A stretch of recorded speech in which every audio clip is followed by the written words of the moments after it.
On ne mélange pas les torchons avec serviettes, Alexandre. C'est ce que pouvaient dire mes parents lorsque j'en présentais des nouvelles fréquentations. Qu'est-ce qu'ils voulaient me dire par là? Ils me rappelaient qu'il existe des frontières sociales et symboliques qui circonscrivent notre cercle familial.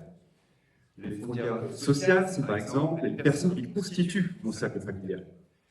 Les frontières symboliques, ça va être les personnes que l'on considère légitimes à entrer dans notre cercle familial. Cette question des frontières, elle m'est revenue à l'esprit lorsque je me suis intéressé à l'emploi des travailleurs handicapés. Les travailleurs handicapés font l'expérience de frontières, frontières symboliques.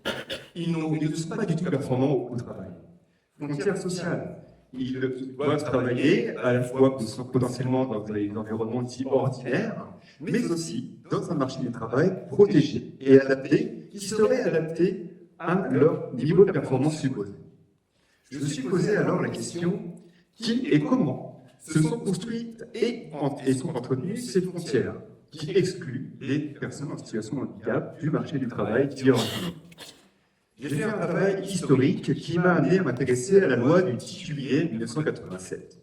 Cette loi met en place un dispositif public qui demande aux employeurs, qui leur impose plutôt une injonction paradoxale, une obligation à l'inclusion et en même temps tout un arsenal qui leur permet de contourner cette obligation. Mais aussi, cette loi crée l'AGEFIP. L'AGEFIP, c'est une organisation qui vise à accompagner les employeurs dans leur obligation d'inclusion.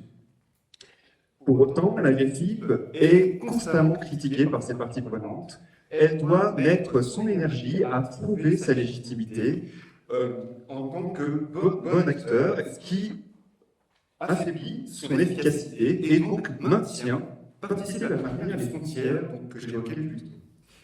Il y a aussi en 2018 un nouvel acteur que l'État a mis en place, que sont les référents handicap. Les référents handicap ont pour mission, dans les organisations privées, où il y a la performance comme valeur première, d'intégrer les valeurs de l'inclusion.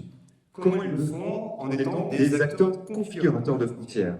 C'est-à-dire qu'ils vont travailler les frontières symboliques, par exemple, la représentation qu'on a sur les personnes handicapées, mais aussi sociales, en rendant poreuses les frontières de l'organisation qui permettent de faire entrer les personnes en situation de handicap de manière pérenne, temporaire, dans l'organisation. Elles permettent aussi de mettre en contact les acteurs experts du champ du handicap sur cette question afin de favoriser l'inclusion.